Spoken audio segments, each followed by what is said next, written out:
Appreciation नहीं करते थे, वो यही कहते थे, देखो पिछले साल जिस लड़के का फर्स्ट रैंक आया था वो तुमसे बहुत ज़्यादा तेज था, ये कहते थे। प्रभाकर पांडे साहब थे, मौर्य जी थे, बोले पिछले साल जिस लड़के का, इनका नाम बाद में बताते थे, बोलते थे कि वो तुमसे ज़्यादा तेज था।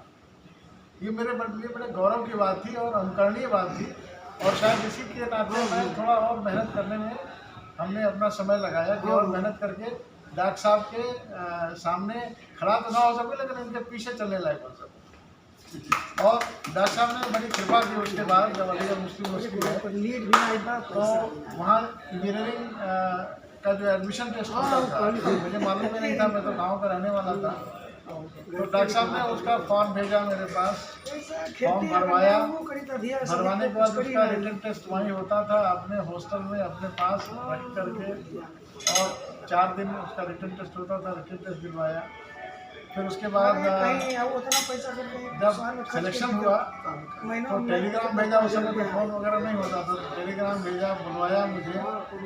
और हम जब एडमिशन लेने के लिए पिताजी के साथ जा रहे थे तो कानपुर से आगे, कानपुर तक तो ट्रेन से गए थे, कानपुर के आगे बस से जा रहे थे।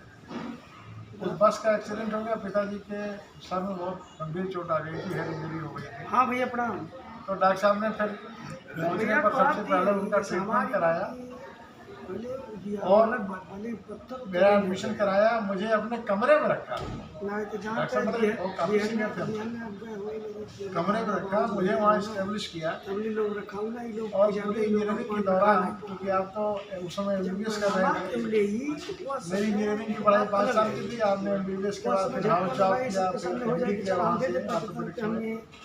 और ये बड़ा अच्छा था कि डॉक्टर साहब जिस हॉस्टल में रहते थे वो मेडिकल कॉलेज वालों के लिए आरक्षित हो गया था, और संजोग से डॉक्टर साहब ने मुझे भी वहीं बुलवा दिया।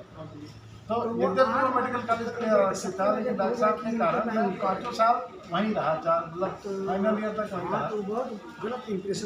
इंजीनियरिंग में पढ़ के जो आप आया, बीच में आपकी शादी हुई है, शादी में हम लोग साथ रहे, और बल्कि डॉक्टर साहब की शादी जो वहीं पे पढ़ रहे थे तभी हुई थी।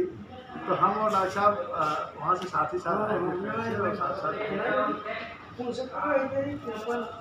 जीवन में बहुत सारे नहीं जाना चाहता कि वास्तव में बड़े क्षण थे, लेकिन इसके बाद में डॉक्टर साहब को जब वही है तो नहीं बात मतलब जितनी बड़ी विपत्ति किसी के जीवन में आ सकती है वो डॉक्टर साहब के जीवन में